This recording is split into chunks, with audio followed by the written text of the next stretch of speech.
Oke. Baik, selamat malam Bapak Ibu. Puji Tuhan atas perkenanan Allah. Sekali lagi RBS mengadakan public lecture dengan tajuk Limited Atonement dan telah menghadirkan seorang hamba Tuhan, yakni Pendeta Muriwalianto Matalu, yang juga biasa dikenal dengan Pendeta MIM. Ya, sebagai pembicara kita, selamat malam Pak Pendeta. Ya, malam.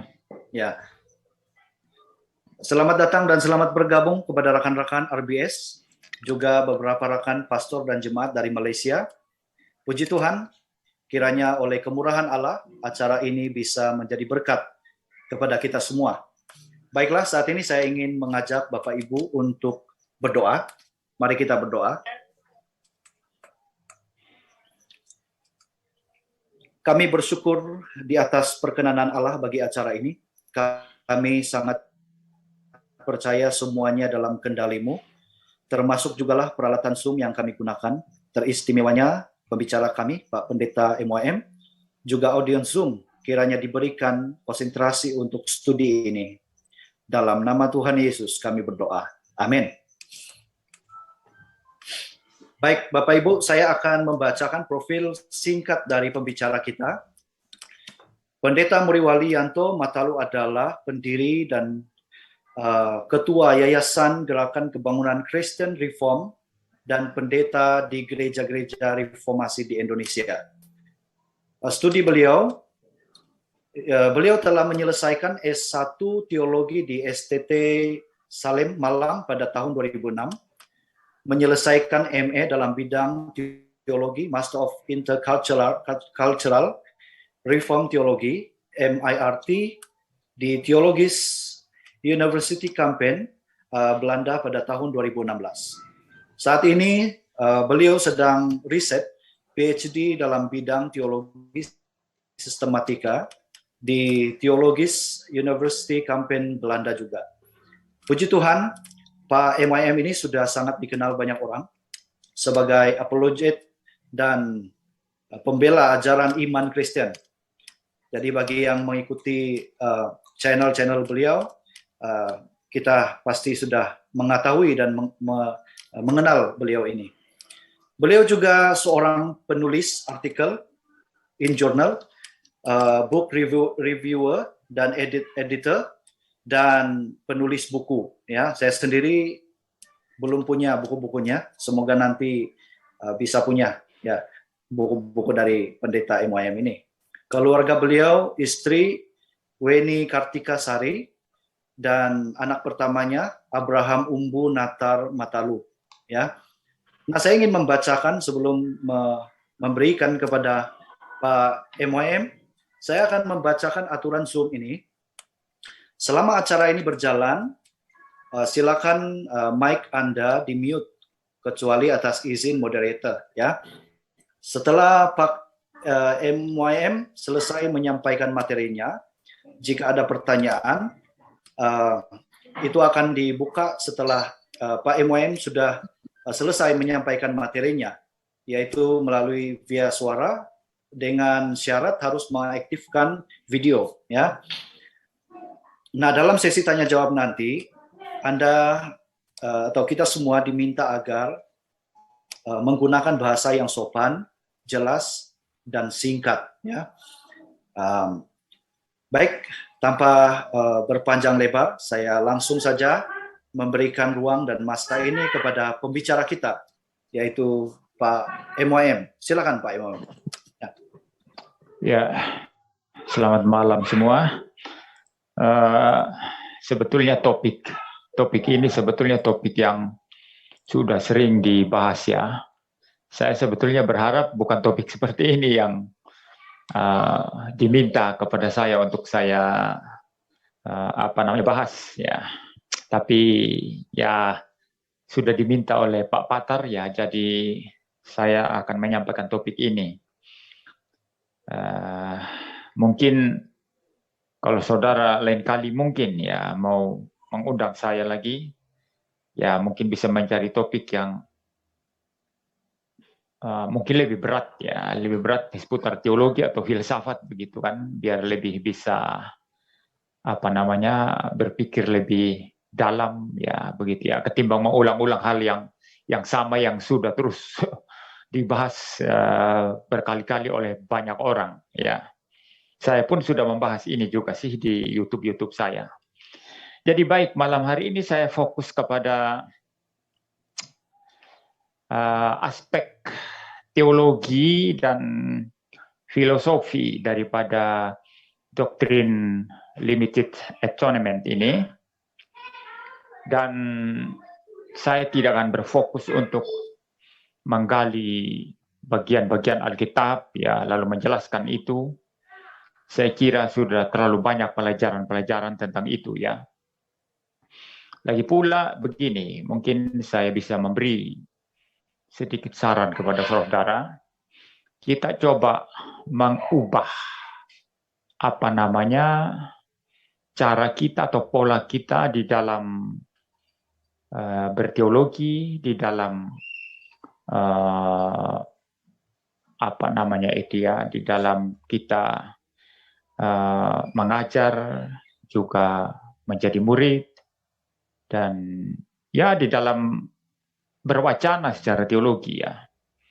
Dan kita coba seperti orang-orang di dunia barat sana ya, mencoba mencari spesifikasi masing-masing itu apa ya. Saya khawatir saja misalnya Anda mungkin sebagian pemahamannya bahwa mengundang saya bicara perihal limited atonement ini nanti akan mendapatkan eksegesis bahasa asli Yunani secara utuh, secara lengkap ya, lalu kemudian sumber-sumber biblika seperti apa. Ini saudara salah alamat karena bidang saya bukan itu ya. Jadi tidak sama rata, tidak sami mawon ya.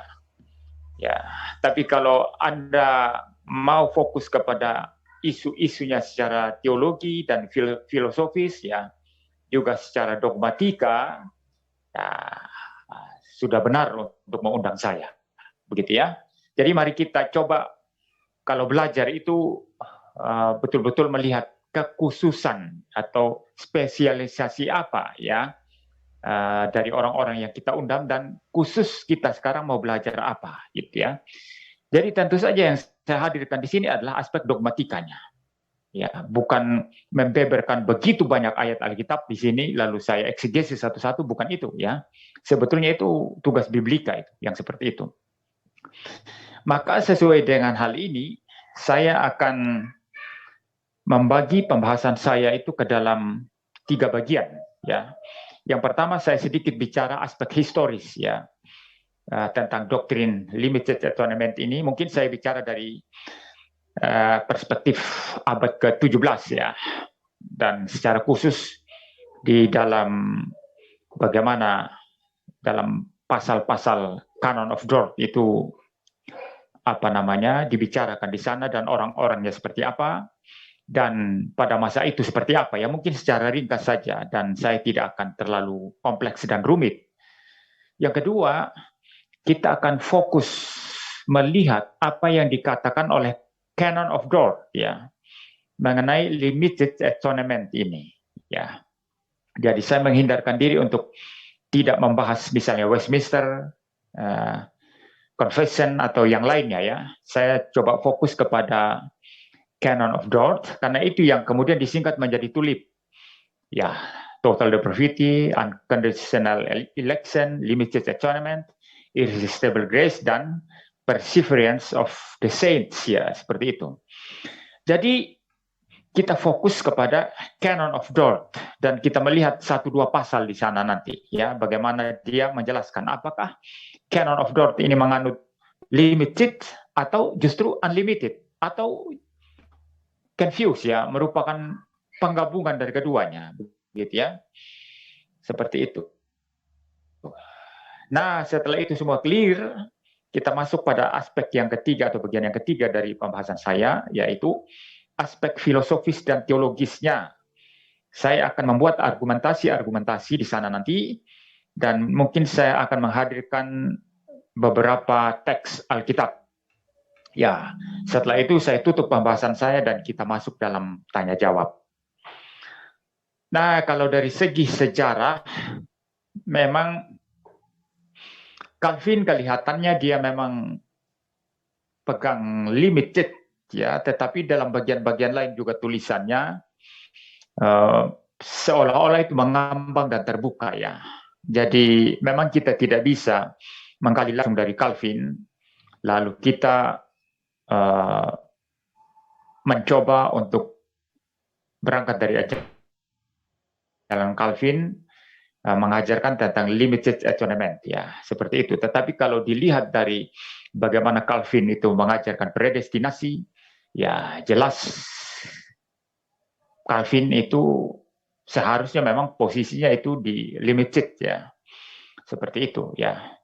Tetapi yang kita akan fokus sekarang itu adalah isu di mana Yakobus Arminius itu, bukan Yakobus Arminius tapi murid-muridnya itu menjadi ribut di Belanda, ya, mengajarkan poin-poin yang serangan dengan pemahaman reform yang secara ketat, ya, tentang anugerah, ya, tentang pemilihan, tentang penebusan dan lain sebagainya, seperti itu.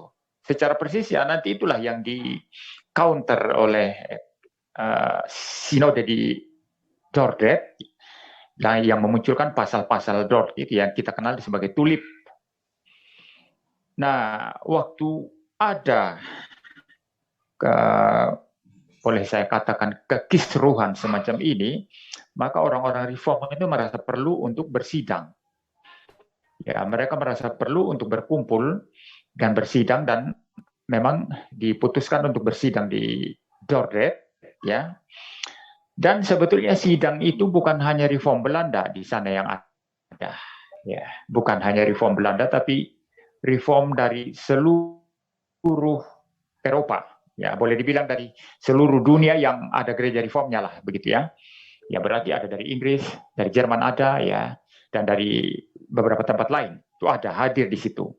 Ada perutusannya atau perwakilan mereka, sehingga memang sinode Dort ini adalah sinode internasional, ya, sinode reform secara internasional. Nah, karena waktu itu tentu saja di Cina nggak ada reform di sana, ya, belum ada, ya, di Indonesia belum ada, di Brasil belum ada, ya, ya, dan lain sebagainya, maka nggak ada utusan dari sana, ya, Amerika belum ada, kan begitu, ya. Jadi tentulah utusan reform di Eropa, seperti itu, ya. Nah, di antara utusan-utusan yang hadir ini, ada orang-orang tertentu, misalnya tokoh yang paling menonjol itu tidak menganut limited, tapi dia menganut unlimited, yaitu namanya John Devenant. Nah, John Devenant ini tidak sepakat dengan poin limited, seperti itu. Dan kalau kita melihat di Prancis, ada satu sekolah di sana yang disebut Akademi Saumur, ya, itu juga mengajarkan unlimited di sana. Ada satu tokoh yang, ya, boleh dibilang terkenal, ya, yang namanya Moses Amirault, ya. Kemudian nanti dari kata Amirault itu muncul istilah Amiraldianism, ya. Nah, secara persis apa yang dipahami John Devenant juga, ya, sifatnya seperti Amiraldianism itu. Jadi menolak poin limited, dan mereka percaya unlimited. Jadi Tuhan Yesus itu datang ke dalam dunia dan korban tebusan yang disediakan Kristus itu untuk semua orang, untuk seluruh dunia. Memang diperuntukkan untuk seluruh dunia. Tetapi nanti yang mendapat manfaat dari korban tebusan itu hanyalah mereka yang percaya, ya, dan mereka yang percaya itulah orang pilihan, seperti itu, ya. Jadi ini posisi Amiraldianism. Ya, jadi kalau ditanya tujuan kedatangan Kristus apa? Untuk menebus semua orang tanpa kecuali. Tetapi yang mendapat manfaat hanya orang-orang percaya. Dan orang-orang percaya ini siapa? Hanya orang-orang pilihan. Jadi ini memang separuh reform dan separuhnya seperti dalam konteks tujuan kedatangan Kristus itu seperti memegang universalism, ya, tujuan kedatangan Kristus, tujuan penebusan Kristus untuk semua orang. Nah, ini kan universalism. Tetapi nanti masalah Bram, diam. Tetapi nanti di dalam hal efektivitasnya itu hanya orang yang percaya, dan orang percaya ini adalah orang pilihan. Jadi memang di satu sisi ini reform, ya begitu ya. Cuman dalam hal tujuan kedatangan Kristus, tujuan penebusannya itu sifatnya universal, ya seperti itu. Dan saudara harus membedakannya dengan istilah universalisme dalam hal keselamatan, ya. Saya tidak mencampur adukan ini. Saya bilang universalisme dalam arti tujuan penebusan Kristus. Sifatnya memang universal begitu. Itu amyraldianisme, dan John Devenant itu memegang posisi itu. Dan dia hadir dan beberapa orang lain itu di Synode Dort itu. Ya, seperti itu. Tetapi pendapat mereka tidak menjadi posisi daripada Synode Dort. Dan kita akan melihat nanti bahwa Synode Dort itu posisinya limited, ya, posisinya limited. Itu kalau ada yang berkata itu tidak limited, itu dia tidak baca dan teliti itu. Tidak baca dengan baik-baik, ya. Nanti saya minta mungkin operator atau apa untuk tampilkan nanti ya naskah bahasa Inggris dari Synode Dort ini, dan saya akan coba bacakan juga versi Indonesia yang diterjemahkan oleh Thomas van den Ende, ya. 16 dokumen dasar Calvinisme. Seperti itu. Ya, kira-kira ada pergumulan semacam itu. Jadi jangan juga kita terlalu ketat, ya, mengatakan kamu kalau pegang unlimited bukan reform kamu. Ini tidak benar juga, karena ternyata dalam sejarah John Devenant itu orang reform. Ya, ini akademi Saumur itu reform, tapi kemudian memang akhirnya dalam sejarah mereka semacam menjadi reform sempalan, ya, sempalan reform. Maka alirannya disebut amyraldianism, ya.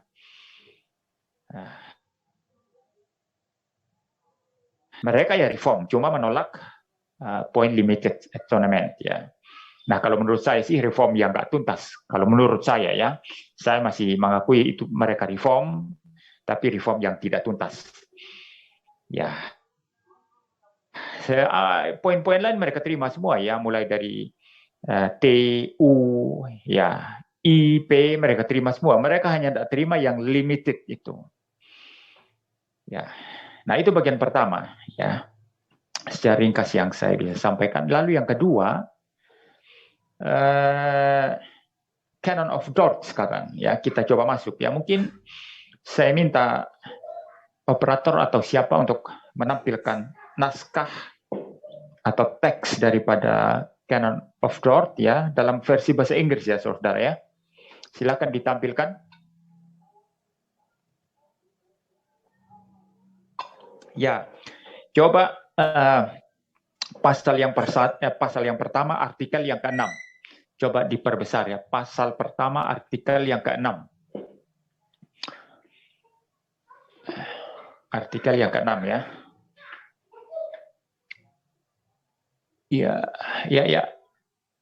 Ya, sudah. Itu artikel yang ke-6, ya. Ya, mungkin bisa digeser sedikit biar, ya, segitu, ya, kecil, ya. Ya, tampilkan saja kecil itu. Saya soalnya tidak pakai laptop ini, ya. Saya pakai HP, tidak apa-apa. Saya mau bacakan yang coba versi Van den Ende, ya. Thomas van den Ende, ya. Saya akan membaca, saudara perhatikan, ya. Kepada orang-orang tertentu, perhatikan istilah tertentu, ya. Kalau sebentar, ya, saudara, ini ditutup oleh orang-orang yang mau masuk ini. Ya. Coba bisa dibaca, ya. Mungkin yang bisa bahasa Inggris coba dibaca. Saya tidak terlalu bisa melihat itu. Mungkin salah satu bisa membaca, ya. That some apa itu?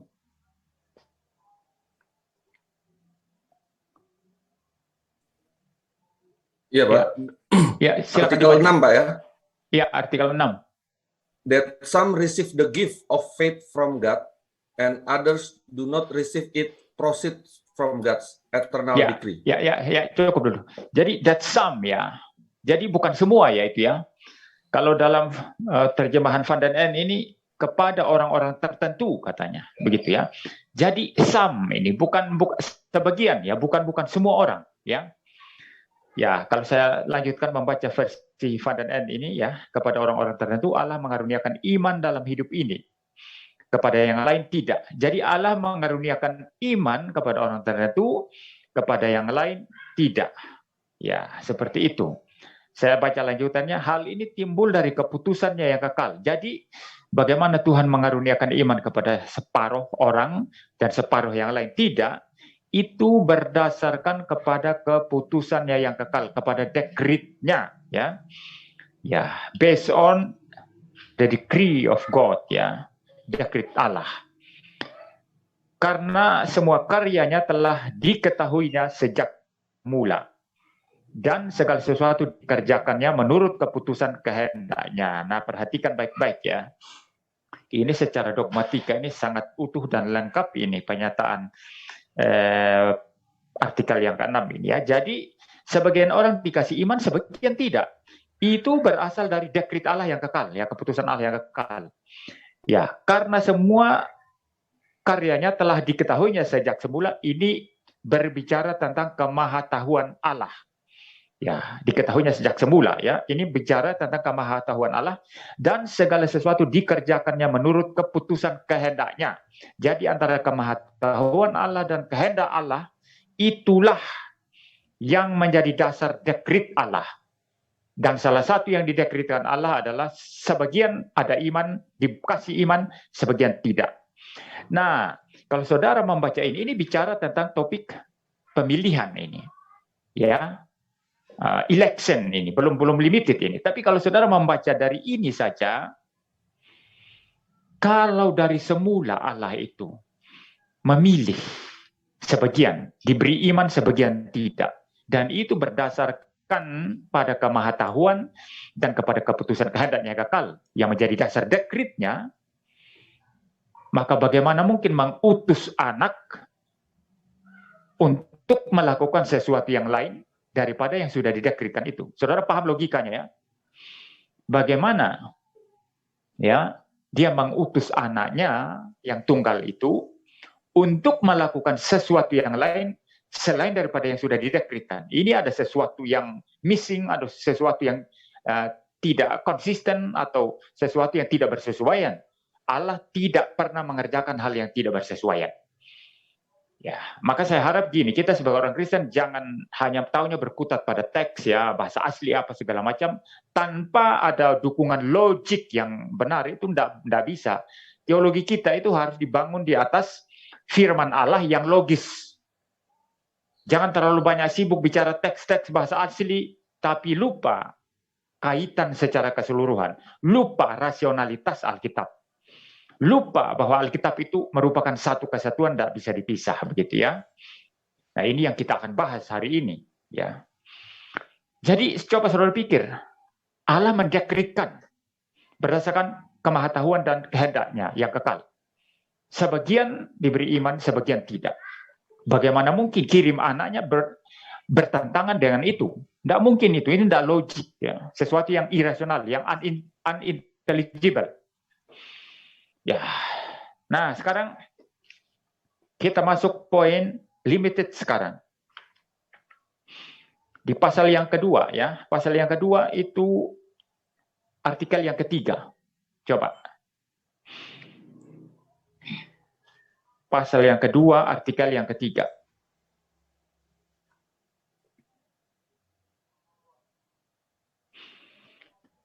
Artikel yang ketiga ya. Coba saya baca ya, saya bisa lihat enggak? Ya. The death of the Son of God is the only and most perfect sacrifice and satisfaction for sin and is of ketutup itu ya. Ketutup RBS-nya itu. Ya, enggak apa-apalah saya baca Indonesianya saja ya. Ketutup RBS-nya itu. Mungkin bisa diturunkan ya. Yang artikel 3 turunkan sedikit, itu ketutup logo RBS. Ya sudah. Ya, coba saya baca ulang ya. The death of the Son of God is the only and most perfect sacrifice and satisfaction for sin and is of infinite worth and value, abundantly sufficient to expiate the sins of the whole world. Jadi ada orang nah itulah tadi saya katakan kalau kita tidak menggunakan logika yang tajam agak susah, nanti bisa kacau semua pemahaman. Nah ada orang yang membaca ini, poin ini, lalu mengasumsikan ternyata Canon of Dort ini juga menganut unlimited, begitu ya. Coba saya baca versi Van den End versi Indonesia. Kematian anak Allah ini adalah korban dan pelunasan yang satu-satunya dan sempurna untuk dosa. Kematian itu tidak terbatas, kekuatan dan nilainya. Kematian itu tidak terbatas, kekuatan dan nilainya. Dan lebih dari cukup untuk mendamaikan dosa seluruh dunia. Nah, banyak orang membaca ini lalu mengartikan ini Canon of Dort ini percaya penebusan universal. Coba baca. Kematian itu tidak terbatas, kekuatan dan nilainya. Dan lebih dari cukup untuk mendamaikan dosa seluruh dunia. Nah, ini salah kaprah. Karena bicara limited atonement itu bukan bicara nilai atau value atau harga darah Kristus. Bukan itu. Banyak orang reform pun tidak paham ini banyak orang reform pun tidak paham ini. Dicampur adukan.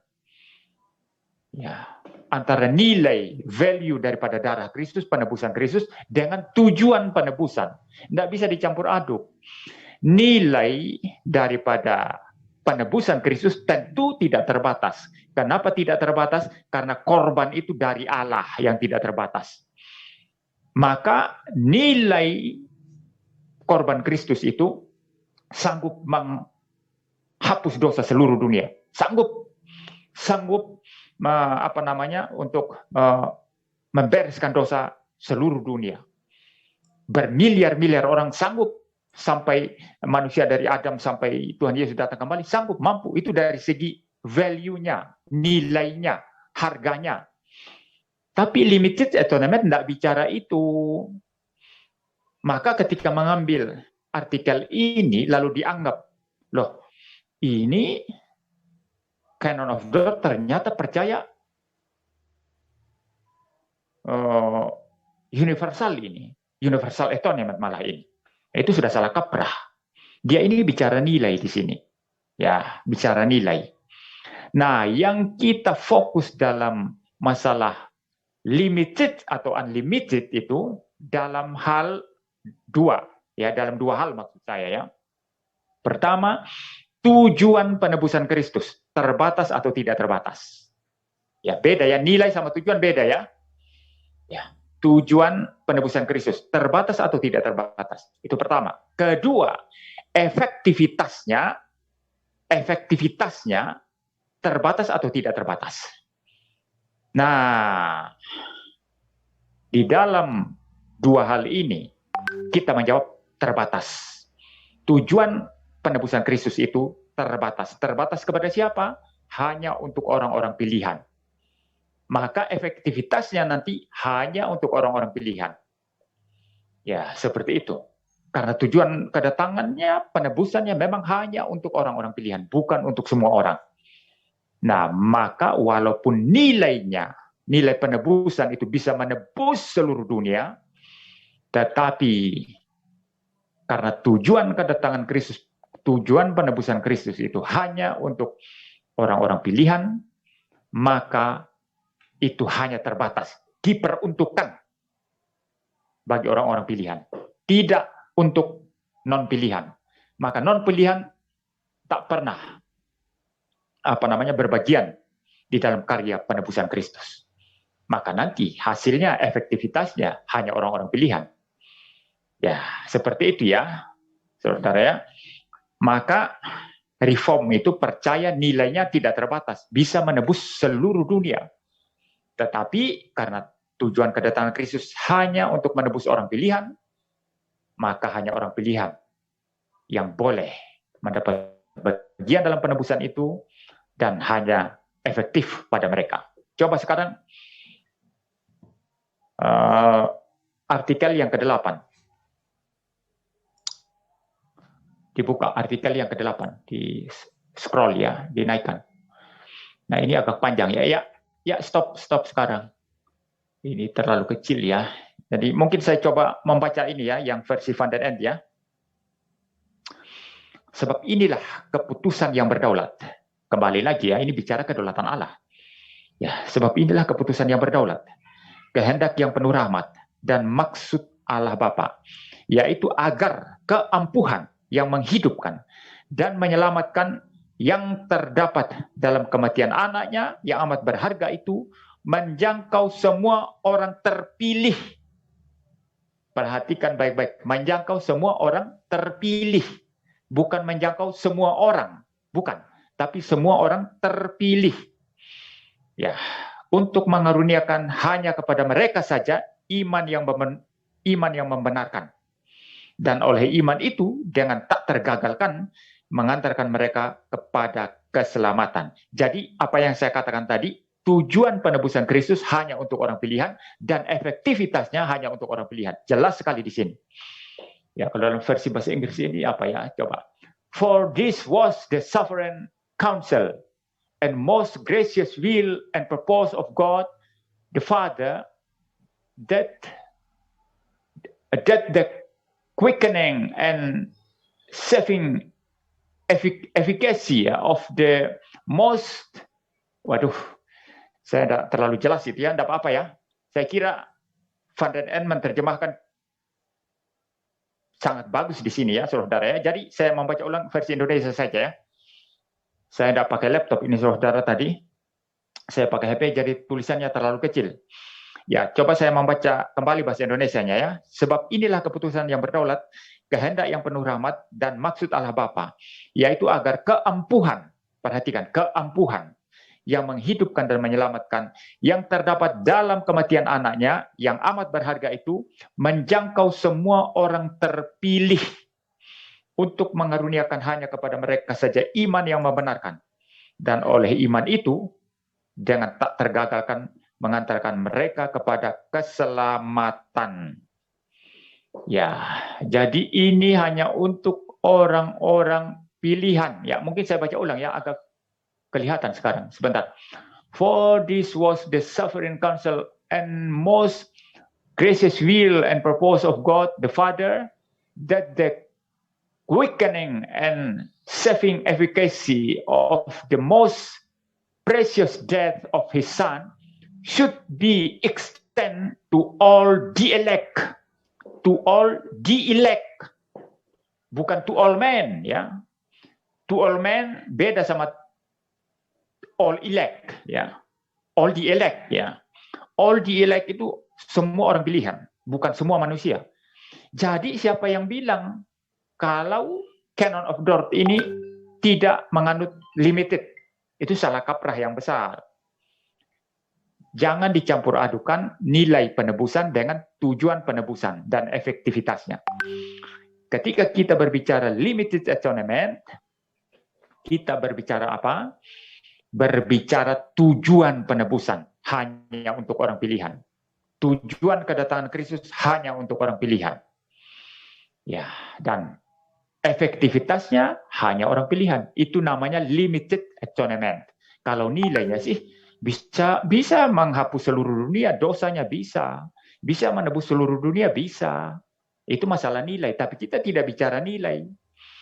Ya, kita bicara tujuan penebusan dan efektivitasnya. Itu limited, dan Canon of Dort ini memegang posisi limited atonement. Ya, itu ya saudara ya. Jadi saya pernah mendengar studi daripada Pak Billy Kristanto, tapi saya tidak ada waktu untuk kita meneliti semua ini tadi ya, artikel-artikel di sini. Kalau dalam pandangan beliau itu ada ketegangan katanya antara unlimited dengan limited. Menurut dia ya, tapi kalau saya tidak melihat ketegangan di sini, karena jelas clear di sini ya, ada istilah value, nilai penebusan Kristus dengan maksud penebusan atau tujuan penebusan. Seperti itu. Itu kan dibedakan dengan jelas ya. Di artikel yang ke 8 ini jelas itu maksud penebusan itu. Tujuan penebusan yang dibicarakan di sana. Ya, hanya diperuntukkan bagi orang-orang pilihan dan efektif hanya untuk mereka saja. Ya, saya agak berbeda dengan Pak Billy Kristanto di sini ya, tetapi walaupun demikian saya menghargai studinya ya. Ya, baik, kita lanjut sekarang lebih dalam mengenai aspek filosofis dan teologisnya. Ya, kita stop dulu masalah canon of God. Sekarang saya kembali berbicara tentang rancangan Allah.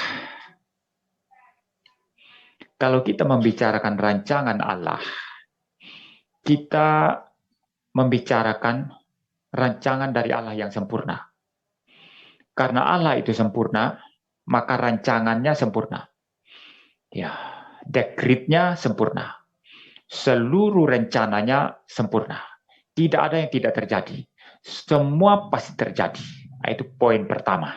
Ya, ada yang kalau ada yang mengatakan Allah bisa saja meleset, ya itu bukan Allah Kristen itu. Allah Alkitab tidak pernah meleset. Apa yang dia dekretkan, apa yang dia tetapkan, dan apa yang sudah dirancang, direncanakan, atau dalam pengertian lain, apa yang menjadi blueprint Tuhan Allah di dalam kekekalan untuk memulai sejarah dunia ini dari titik alfa sampai titik omega, semua itu sempurna dan pasti terjadi. Tidak ada yang tidak terjadi. Ya, itu yang pertama ya. Rancangannya sempurna, dekretnya sempurna, dan apa yang sudah dirancang sesuai dengan blueprint Tuhan Allah pasti terjadi. Tidak mungkin tidak terjadi. Maka berdasarkan prinsip ini, ya, yang kedua, kita tidak bisa membicarakan sesuatu teologi yang kita coba gali dari Alkitab. Ya, mungkin karena kita menggali itu secara parsial atau separuh tanpa melihat keseluruhan, maka sekali lagi saya ingatkan, jangan terlalu bangga biblika ya. Ya, biblika itu dia taunya separuh ya. Tapi urusan dogmatika nanti merangkai seluruhnya secara holistik, secara keseluruhan. Kalau saling benturan ini bahaya. Karena Alkitab itu merupakan satu kesatuan. Nah, maka berdasarkan dekret Allah yang kekal, yang sempurna tadi, dan blueprintnya pasti terjadi, maka kita tidak bisa, ini yang kedua, kita tidak bisa membaca Alkitab, lalu coba membenturkan satu bagian dan bagian lain. Lalu kita berkata, di bagian ini mengajarkan unlimited loh, di bagian sini mengajarkan limited. Itu nonsens untuk Allah yang sempurna rancangannya. Bagaimana mungkin firman-Nya di sebelah sana bilang A, lalu disangkal sendiri di sebelah itu manusia. Ya, itu manusia. Ya, kalau ada yang ribut-ribut sekarang perihal janda atau apalah gitu kan, ya kita tidak tahu masalahnya apa kan. Tapi seandainya ada orang yang sungguh-sungguh main janda, ya, lalu orang menuduh, kamu main janda ya? Oh, dia bisa berkali, oh enggak kok, karena tidak terbukti kan? Enggak, saya tidak main janda. Itu manusia, saudara. Kalau Tuhan tidak seperti itu, maka berdasarkan prinsip yang pertama saya tegakkan tadi, dalam membaca Alkitab jangan pernah berharap bahwa bagian ini bertentangan dengan bagian ini. Sehingga konsekuensi logisnya saudara tidak bisa berkata, di sini Allah ajarkan limited, di sini Allah ajarkan unlimited. Itu bukan cara Alkitab itu. Itu berarti Alkitab terpecah-pecah. Alkitab terbagi-bagi sendiri dan bertentangan dengan dirinya sendiri. Kalau seperti itu ya berarti bukan firman Allah yang sempurna. Itu hanya karangan manusia berarti. Karangan manusia yang tidak sempurna yang bisa bertentangan dengan dirinya sendiri. Saya tidak pernah membaca Alkitab seperti itu. Maka kalau jelas Alkitab mengajarkan limited, maka bagian-bagian yang lain yang seolah-olah terlihat unlimited mesti dibaca berdasarkan perspektif limited. Atau ya, kalau Alkitab mengajarkan unlimited, maka bagian-bagian, maksud saya begini, kalau seandainya Alkitab sesungguhnya mengajarkan unlimited, maka bagian-bagian yang seolah-olah limited itu harus dibaca dari perspektif unlimited. Hanya itu, saudara. Tidak bisa dicampur aduk keduanya. Mengatakan di bagian lain ada limited, di bagian lain unlimited, jadi ada ketegangan di sini, lalu kemudian nanti mulai berlindung kepada paradoks. Saya tidak suka teologi yang paradoks seperti itu ya. Ya, mulai berlindung kepada paradoks dan lain sebagainya, itu Alkitab berarti membingungkan kita. Ya, saya tidak melihat Alkitab membingungkan kita. Ya, saya tidak pernah melihat seperti itu. Ya, jadi saya tidak mau bicara paradoks yang tidak perlu. Memang ada paradoks yang sungguh-sungguh paradoks ya. Paradoks itu sebetulnya dalam pengertian sebetulnya tidak bertentangan. Tapi karena keterbatasan akal kita, maka seolah-olah terlihat bertentangan. Padahal tidak sebetulnya. Itu memang ada paradoks. Misalnya, bagaimana kita menerangkan relasi sesungguhnya antara the sovereignty of God and the free will of man. Nah, itu kan susah ya. Saya bebas, ini saya khotbah bebas. Saya tidak didikte ini. Tuhan tidak dikte saya dari langit ini. Ya, kayak robot di Muriwali, kamu harus katakan A sekarang. A. Nah, sekarang B. B. Tidak, saya tidak dikte. Saya betul-betul bebas ini. Saya pakai free will ini. Tapi bagaimana dengan kedaulatan Allah yang menentukan segala sesuatu? Itu ajaran Alkitab.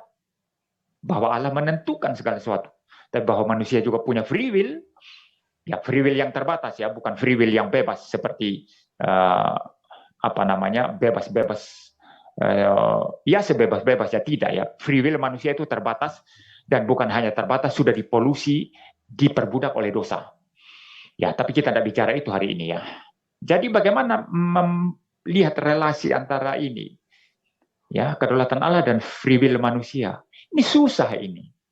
Sepertinya bertentangan, tapi kalau kita sebetulnya bisa memahami pikiran Allah, bagaimana Allah memandang hubungan antara kedaulatannya dengan free will manusia, sebetulnya tidak ada pertentangan apapun di dalamnya. Ini yang namanya paradoks.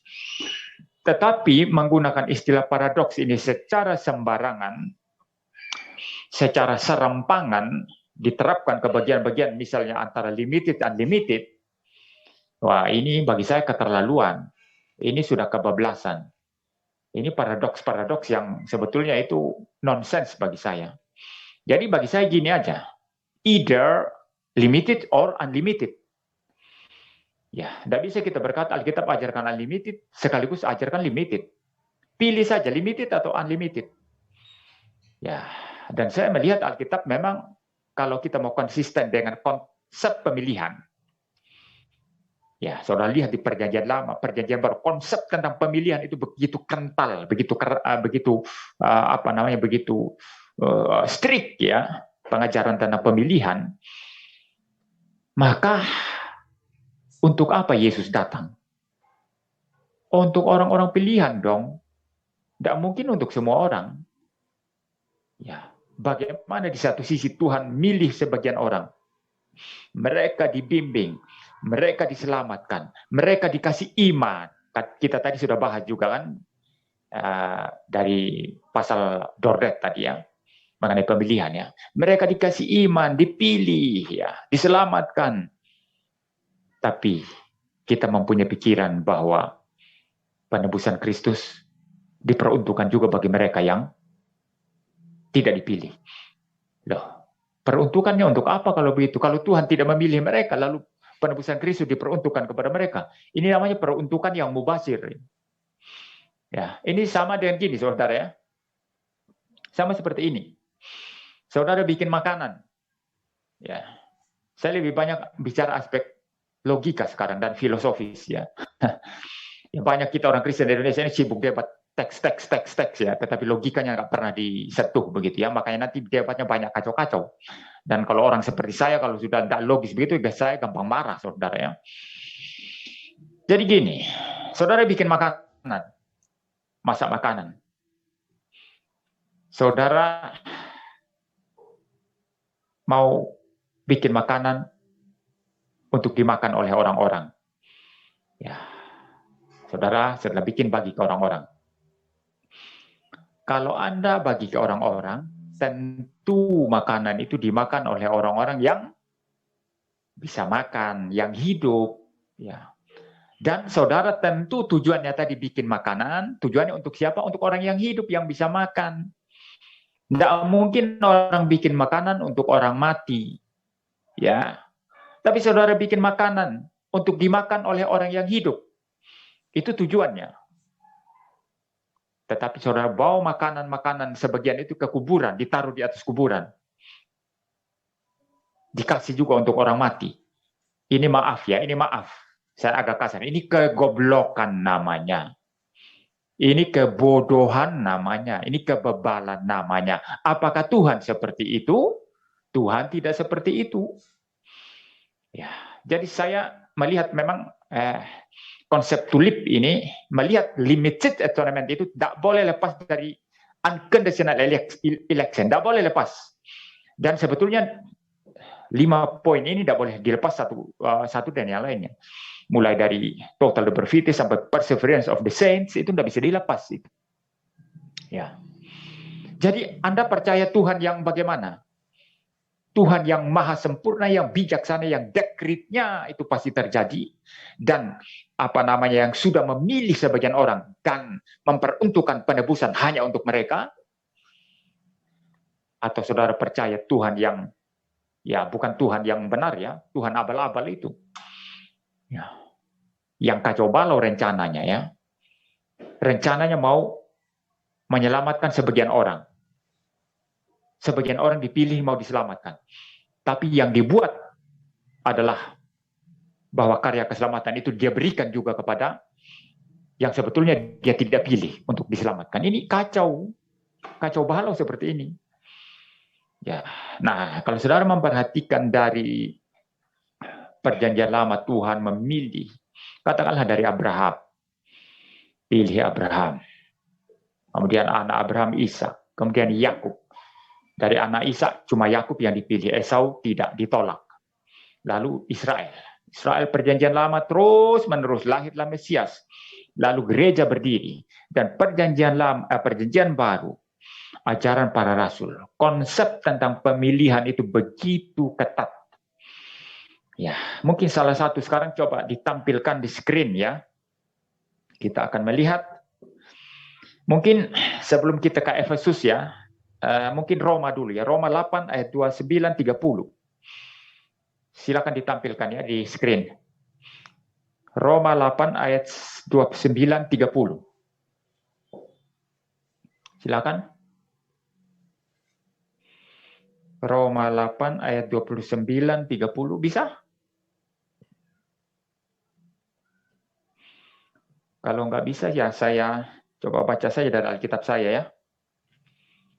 Roma pasal 8. Wah, kecil juga ya. Maaf ya, saya tadi tidak pakai laptop. Ya, tidak apa-apalah. Saya lanjut. Saya membaca dari Alkitab saya aja. Saudara silakan perhatikan di screen saudara masing-masing. Ya, Roma pasal 8. Ayat 29-30. Sebab semua orang yang dipilihnya dari semula, mereka juga ditentukannya dari semula untuk menjadi serupa dengan gambaran anaknya, supaya ia anaknya itu menjadi yang sulung di antara banyak saudara. Perhatikan baik-baik di sini. Sebab semua orang yang dipilihnya, ya, semua orang yang dipilihnya, ya, dari semula, mereka juga ditentukannya dari semula untuk menjadi serupa dengan gambaran anaknya. Dalam bahasa lain ini berarti apa? Semua orang yang dipilihnya, mereka juga yang ditentukan untuk mendapat manfaat dari penebusan itu. Ya, di sini istilahnya menjadi serupa dengan gambaran anaknya. Ia mendapat manfaat dari penebusan Kristus. Ya, seperti itu ya. Jadi mereka yang dipilih dari semula, mereka itulah yang menjadi serupa dengan gambaran anaknya. Ya, supaya ia anaknya itu menjadi yang sulung di antara banyak saudara. Ayat 30. Dan mereka yang ditentukannya dari semula, mereka juga dipanggilnya. Dan mereka yang dipanggilnya, mereka itu juga dibenarkannya. Mereka yang dipanggil, mereka dibenarkan. Dibenarkan melalui apa? Penebusan Kristus. Ya, pembenaran oleh karya Kristus yang diterima melalui iman. Maka ada istilah justification through faith, ya, pembenaran melalui iman. Dan mereka yang dibenarkannya, mereka itu juga dimuliakannya. Jadi konsisten di sini, dipilih, dibuat jadi serupa dengan anaknya. Ya, seperti itu. Lalu apa lagi? Mereka dipanggil, mereka dibenarkan, dan mereka itu juga dimuliakan. Jadi konsisten, bicara daripada predestinasi, pemilihan, lalu bagaimana orang-orang yang sudah dipredestinasikan ini berbagian dalam karya penebusan Kristus, ya, lalu mereka itu dipanggil, ya, ini berbicara tentang panggilan, ya, panggilan atau kalau kita membandingkan dengan Roma 10 ayat 17, iman timbul dari pendengaran akan firman, ya, dan pendengaran akan firman Kristus, ya. Mereka dipanggil dengan firman Kristus dan mereka mendengarkan itu karena Roh Kudus bekerja. Ya, mereka dibenarkan dan juga dimuliakan. Dimuliakan nanti terutama pada saat konsumasi, ya. Jadi ini bicara dari titik kekekalan, ya, ketika dalam kekekalan Allah merancang keselamatan itu dalam predestinasinya sampai kepada titik konsumasi. Jadi saya mau menghadirkan ayat ini untuk menunjukkan konsistensi Alkitab itu. Bahwa orang yang dipilih ini terus dipimpin sampai mendapat manfaat dari penebusan Kristus, sampai mereka dibenarkan, sampai mereka itu dipermuliakan pada saat konsumasi pada zaman yang akan datang ketika Tuhan Yesus datang ke kali yang kedua. Ya, sangat-sangat konsisten, ya. Satu ayat lagi sekarang. Efesus 1 ayatnya yang keempat dan yang kelima. Ya, saya membaca, ya. Silakan tampilkan di screen, ya, untuk saudara sekalian. Efesus pasal 1 ayat 4 sampai 5. Sebab di dalam Dia, ini di dalam Yesus, ya, Allah telah memilih kita sebelum dunia dijadikan supaya kita kudus dan tak bercacat di hadapannya. Dalam kasih Ia telah menentukan kita dari semula oleh Yesus Kristus untuk menjadi anak-anaknya sesuai dengan kerelaan kehendak-Nya.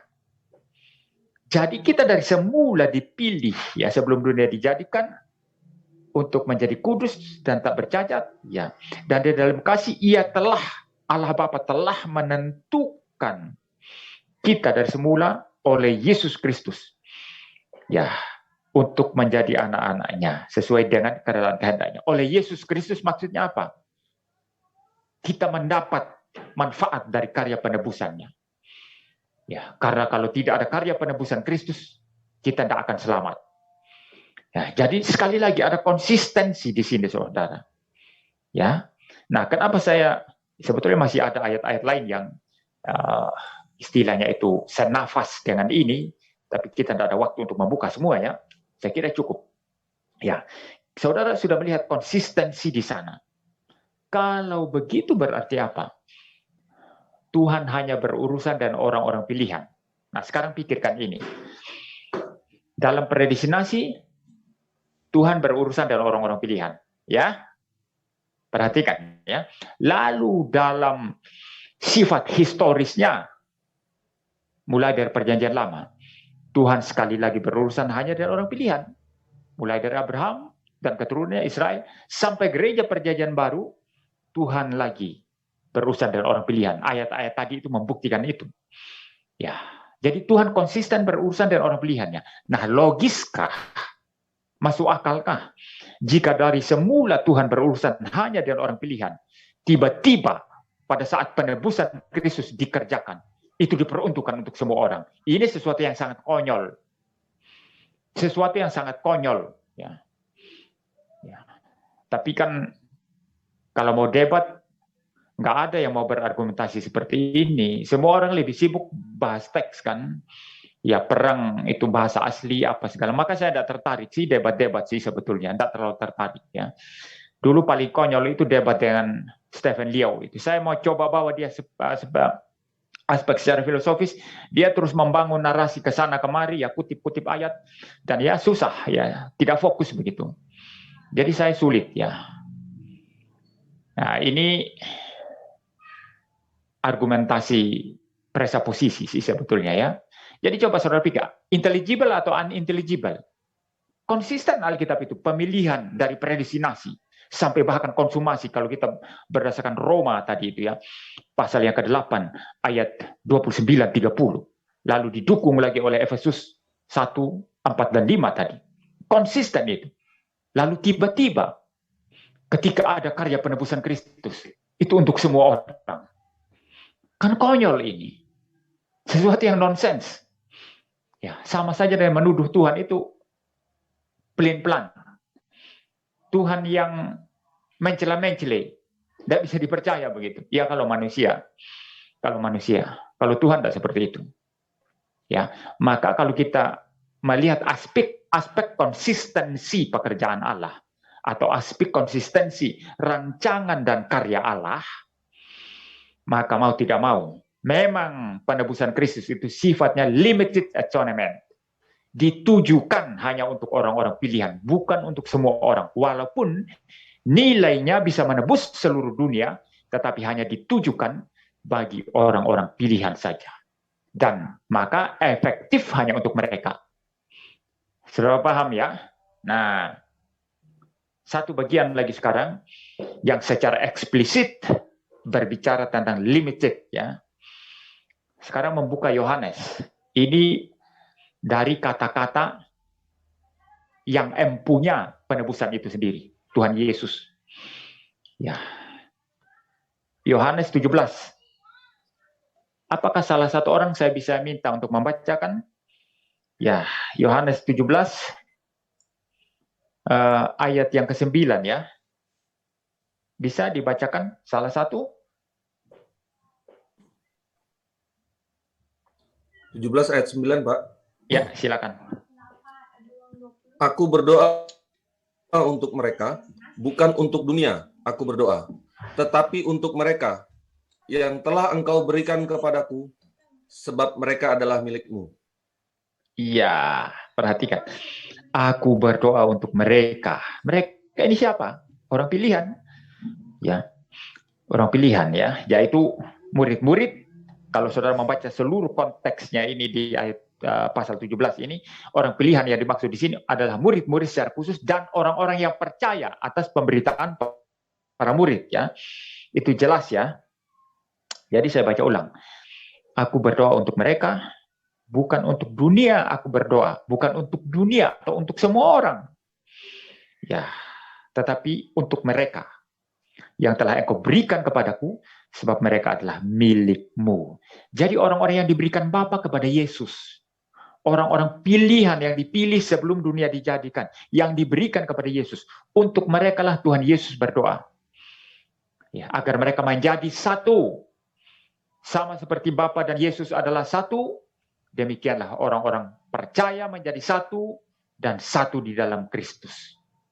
Saudara paham ya logikanya? Jadi penebusan Kristus hanya untuk mereka, orang-orang pilihan, bukan untuk semua orang ya. Ya, I pray for them. I do not pray for the world, but for those whom you have given me, for they are yours. Jelas sekali. Allah Bapa berikan kepada Yesus orang-orang pilihan, dan Yesus berdoa untuk mereka. Dan tentu saja Yesus menebus mereka saja. Ya, tidak mungkin menebus yang tidak dia doakan. Ya, saudara paham ya? Ya, saya tidak berpanjang lebar untuk menghadirkan banyak teks Alkitab, sehingga begini, membaca teks-teks Alkitab ya, yang seolah-olah mengindikasikan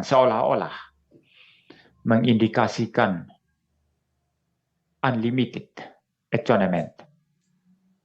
Ya, harus dari terang perspektif ini tadi. Alkitab jelas itu konsisten itu. Ya, kalau kita konsisten dan pemilihan, maka kita harus konsisten bahwa itu limited, bukan unlimited. Maka dari perspektif inilah kita membaca teks-teks yang seolah-olah mengindikasikan atau terlihat unlimited. Misalnya Yohanes 3 ayat 16. Karena begitu besar kasih Allah akan dunia ini, sehingga ia mengaruniakan anaknya yang tunggal, supaya setiap orang yang percaya kepadanya tidak binasa melainkan beroleh hidup yang kekal. Bagi saya sia-sia sama sekali mempertengkarkan bahasa aslinya dunia ini begini. Tapi kalau itu tidak konsisten dengan the whole Bible, ya susah jadinya. Kita menjadikan Alkitab bertentangan dengan dirinya sendiri. Ini Alkitab yang seperti apa kalau begitu? Ya, maka bagi saya ayat-ayat yang seolah-olah terlihat mengindikasikan unlimited harus dibaca dari perspektif limited atonement. Ya, tapi kalau orang sudah kerangka berpikirnya di sini sudah Arminian atau mungkin sudah Amyraldianism, ya susah. Memang diyakinkan susah. Ya, susah. Tapi yang jelas poin limited and unlimited ini bukan pembahasan biblika sebetulnya. Maka kalau saudara tidak memahami dogmatika agak susah nanti. Hanya gali-gali ayat lalu mempertabrakan ayat-ayat itu ya, atau mencoba memperdamaikan dengan cara yang tidak seharusnya. Itu agak sulit ya, agak rumit. Dan bagi saya memang poin limited atau unlimited ini poin dogmatika. Maka harusnya orang yang paham dogmatika yang bicara ini. Jangan nanti perdebatannya perdebatan biblika, itu tidak nyambung kalau menurut saya. Maaf, saya bukan menghina ya, tidak. Memang bukan bidangnya. Sama juga kalau itu bidang biblika, saya tidak mau terlalu banyak turut campur ya, seolah-olah saya sok tahu ya, janganlah ya. Itu kan sesuatu hal yang memalukan begitu. Ya, saya bicara sampai di sini, saya kira cukup ya.